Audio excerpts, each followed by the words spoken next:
Hello everyone and welcome to another Getting Stuff Painted, my bi-weekly give or take update on the various miniatures for the various games we cover here that have been painted since the last update.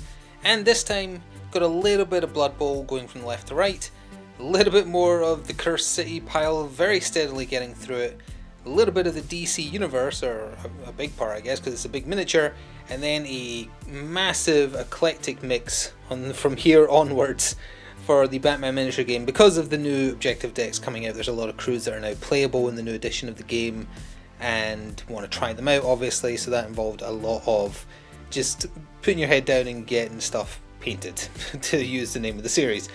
But we will start as always from left to right as I move a box out of the way that you can't see. We'll start with the final Orc Blitzer, who has already been in the Return to the Blood Bowl Battle Reports, the exhibition match. Let's see if we can get this in focus. Indeed we can.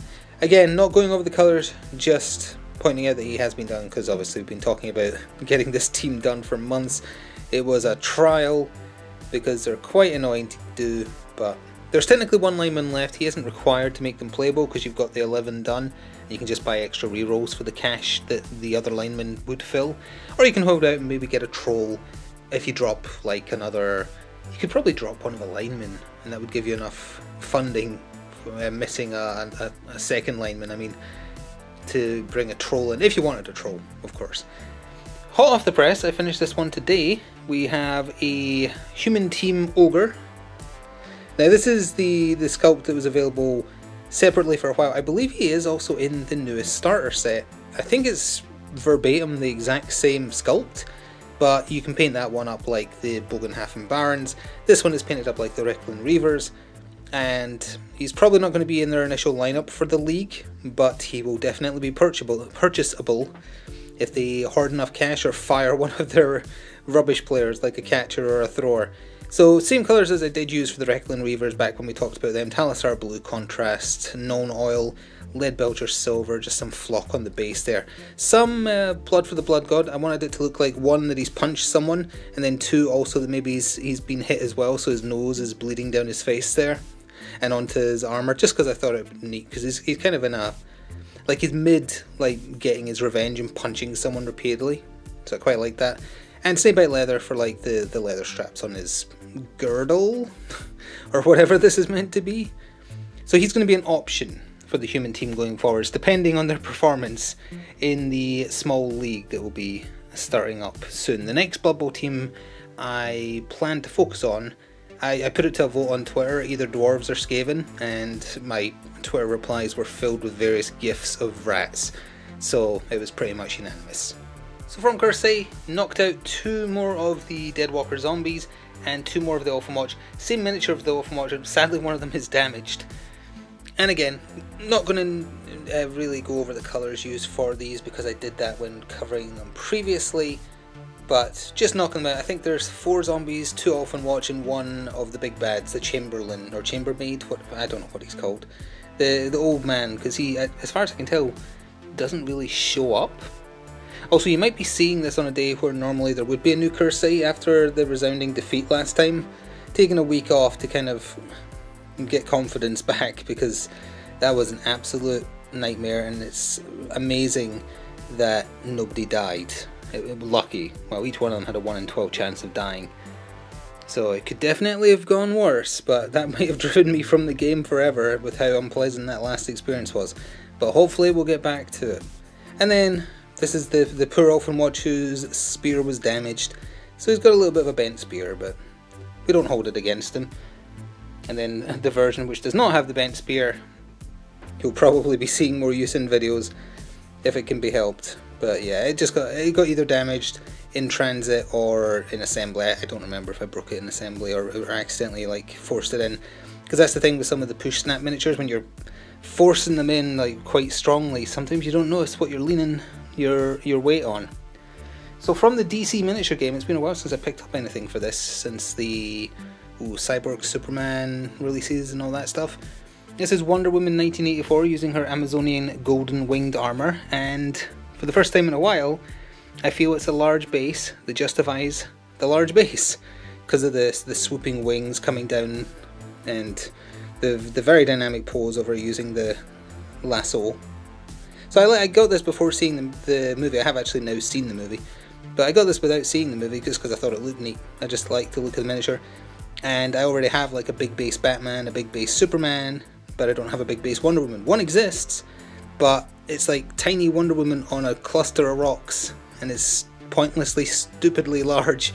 It's like the 3rd edition Deathstroke the Terminator for the Batman miniature game. Utterly pointlessly large base. Whereas this, again, because of the wings and the dynamic pose, it feels like it justifies the space it takes up, and it looks fitting. So we'll be seeing a DC report soon, featuring this Wonder Woman. She's pretty powerful. I don't know how she compares to the other large base Wonder Woman. I've never seen her card, and I can't find it online anywhere. I suspect maybe no one bought it, but who knows. If you do have the stat card, let me see. I'm curious. So this is the Nazdrag yellow for her armor with non-oil over the top, and then Iyanden yellow and Nazdrag yellow on the lasso with a little bit of dry brushing of the normal Citadel yellow. I've forgotten its name offhand, but that's to try and make it look like it's got the glowing effect. I don't think I did it that well, honestly, but also it needed much more precise knife action to get rid of the flash, ironically, because, you know, DC. Do you get it? Anyway, could not get at it without risking snapping the lasso, and it would have been much more annoying to try and put the lasso back together. I feel like I'm saying lasso weird. Either way, that's why there's still some visible flash on it that I don't like, but I wouldn't have liked it breaking, because this is old resin, I think. I don't think this is the newer stuff, so I didn't want to take any chances, but I really like the miniature. And I definitely want to run like her with the big base Batman and the big base Superman. So that's probably what the next report's going to be, because I want to see how they do. The founding members of the Justice League, we'll see how they perform against, I don't know, Doomsday or Darkseid, something like that. So last thing to cover is this eclectic mix from all over the place in the Batman miniature game. So I'll just talk about it as we go, I guess. First of all, we have the 3 hired goons that came with the bird. As my dog whines to herself. The bird mercenary / sidekick for Soldiers of Fortune from the Arkham Origins video game. These are his 3 lackeys. I don't remember this guy's name. The other 2 are called Chillo and Schoolboy, I think. This guy's name I don't remember. He's just like generic mercenary with pistol. It's pretty impressive looking, like Magnum or Desert Eagle or something he's using. I stuck with a theme for all of these, kind of just Black Templar armor, Militarum green with Aggress Earthshade over the top. For whatever reason, when the 3rd edition Soldier of Fortune cards released, it included updated cards for Bird and these 3 guys. I don't know why. I'm glad it did. But why them and why not some of the many other old like Militia or formerly Bane crew miniatures that didn't get an update? Who knows? This guy's just got a stabbing knife. That's all he's brought. In a game filled with guns, sometimes depending on who's playing, he brought a knife. Stupidity or overconfidence? I guess we'll have to wait and see until he's on the table, and then we can all decide for ourselves. Schoolboy, this is Schoolboy, and he brought a rocket launcher, which is probably smarter. He's actually meant to be modelled with it pointing down, but I couldn't get it to line up properly, and I kind of like it better when he's aiming up like that, because it looks like he's trying to arc his shot. So I was okay with that, and that is Talisar Blue for his visor there, with a little bit of wash on top to try and give it that shine. So we'll be seeing if he can explode anything. Hopefully get these 3 on the table with Bird and some version of Bane at some point in the near future. So the silly man himself, Polka Dot Man, coming soon to a Suicide Squad sequel near you. Now if you remember when I did the unboxing of this, the thing he was standing on had a fingerprint indentation from when it was moulded, and I could not get rid of it, so I had to apply lots of layers to try and cover it up, and as a result it's way too dark. There we go. It's way too dark and I don't like it, but the rest of them I'm happy with, more or less. A mixture of Warp Lightning, Iyanden Yellow, Talisar Blue and Blood Angels Red. I can tell my dog's getting ready to bark at someone. Every time I do one of these videos they're always cursed. And that is Flesh Tower Red for his belt, boots and head as well. Oh, she ran off upstairs. Okay, we have a chance. And Black Templar for his pants and gloves. Might be pretty good on the table, haven't used them yet. Will be using them in the future, near future, hopefully. One of the very silly range that they've been doing, along with, like, you know, Kite Man and Condiment King, Killer Moth, all those, and Gentleman Ghost, and some other miniatures as well. So next we have what is called Modern Age Batman and Boy Wonder. So this is Dick Grayson when he's a kid, and this is Batman when he's not been Batman for very long. It's the only Batman in the game, I believe, that has Acrobat.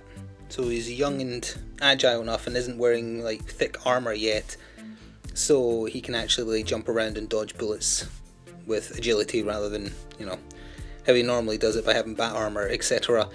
He, like, even though this is Dick Grayson, it reminds me a lot of, I think there is a comic just called Batman and Robin, but it's post-Final Crisis when Bruce Wayne is presumed dead, so Dick Grayson takes up being Batman again, and one of the covers is him in this pose with Damian as his Robin in front of him in a similar pose, and Dick Grayson stands like this a lot as Batman, and he's got a thinner build than Bruce Wayne, and this looks a lot to me like how a Dick Grayson Batman would look, which I hope they do one day. I hope they actually do a proper Dick Grayson as Batman, because I think that'd be quite interesting, and give him Acrobat as well. But yeah, he is a modern age Batman. He's not super sturdy because, again, he's just starting out, but he works very well with Dick Grayson, who is very, very annoying to paint because he's so small, much like the Damian miniature was. But if you wanted to run the original Robin with Batman, I guess you could say, like, kind of like Dark Victory era, and that is the same usual colours I've talked about for all the many Robin miniatures painted, including recently the, well, not the Red Robin one, because he's got a pretty unique costume, but going back a little bit like the Jason Todd Robin, etc. So they work well together. I actually think the Adam West and Burt Ward Robin might work better together than those two do. But that's it. I think this is a better combination if you don't want to be as silly with it. Already seen in the battle report, we also have Lady Shiva, whose miniature I did not like, which is why I didn't buy it when the League of Assassins 3rd edition releases came out, because I just think it looks a little bit silly. I found it for a super cheap price, and she's a good sidekick or free agent, I've forgotten now, alternative for the League of Assassins, so I was like, it's cheap, why not? So that is the, what colour did I use for them? Aethermatic blue with a green wash over top, I believe. The Biotan green wash, specifically. Blood Angel's red for our top with a little bit of gold. Black Templar, obviously. And for our pants, I think that was Skeletal Horde with Agreth or Shade over the top as well. I don't think I did too good a job with the paint job on this one, honestly. But, as I say, I'm not a fan of the miniature. I'm a fan of the options it opens up, if nothing else. So we have 3 thugs for Penguin. The final 3 humans to do from his original Batbox. The only thing I've got left is the penguins, like the mini, actual live penguins. And I'm not keen on them, so honestly it probably won't be something we see for quite some time, so I'm considering that basically done with them. But we do also have Calvin Rose from the Court of Owl releases. He's a good guy. He can be used in the Court of Owl crew, but he can also be used in Batman crews, because he kind of turns on his Court of Owls. And I'm actually happy with how this one turned out. Especially the rust effect I actually managed to get on the metal on his base. I know there is rusted paints, like Games Workshop does one. It's called, I think it's called Typhus's Corrosion or Corruption, something like that. But I found a much easier way of doing it. This is just Lead Belcher Silver, then I dry brush Mornfang Brown over it, and it looks like rust. It came out really well. As for the rest of him, Skeletal Horde for his cape, Wildwood and Snakebite Leather. And for the gold inlay in his armour, that is Nazdrag Yellow. And then just Lead Belcher Silver, went out of focus, with some washes over top. So I haven't used him yet. I've had him used against me in a digital match I've played, and I killed him turn 1. So I still haven't seen what he can do yet, so that's gonna be on the to-do list, I guess. So the 3 thugs, you should recognise at least this guy from the Arkham Origins video game if you played that. You run into quite a few overly large gentlemen who look like him. He's just the heavy, the tough guy. And again, a combination of the same colours I've been talking about. Snakebite Leather, Wildwood, Lead Belcher, Yandin Yellow for his gloves, and Blood Angel's Red for his head. Oops, had to drop him. I think there's NPCs in the game that also look like these guys, although not with the weapon he's using. Well, maybe. This guy, Yandin Yellow for his jacket and whatnot, he's just got a knife as well. I guess he's as overconfident as the Soldiers of Fortune henchman over there. And that is Space Wolves Grey with Agrax over the top to get that pretty nice looking jeans colour. Like it's perfect jeans colour. And then this last guy is kind of using like SWAT body armour almost. So there's not much to him really. It's Snakebite leather, not Snakebite leather. Space Wolves Grey and then Black Templar and a wash over the top. And he's supposed to have like a penguin mask. I don't think I picked it out that well, but he's a cheap and cheerful trash henchman to take a bullet for someone that's more important than him. So that is it for another painting update. I'm going to be starting that Skaven team. Still got Curse City to do. Still got a plethora of Batman stuff to do. And waiting on some new exciting stuff coming as well in the mail. So there's going to be another very strange mix in about 2 weeks again. If you want to show me what you've been painting, feel free to do so on Twitter at GamerEnd. Very much appreciate seeing other people's paint work. Doesn't matter if it's a game I play or not, I don't mind, I just like seeing stuff, I try and favourite and like everything I can. And with that said, I think that's good to go. Get through your painting, do it, it's relaxing, it's calming, it's a good distraction at times like these, and you feel good when you get some stuff done. And you might even like get your family members into it as well. I accidentally introduced a friend into like painting miniatures, and now she has her whole family collecting D&D miniatures and painting them and 3D printing them and everything. Maybe don't go that hard in, just a little, just ease yourself in, don't go head first like that, but you know. Anyway, thank you for watching, keep painting, and see you in about 2 weeks. Ta for now.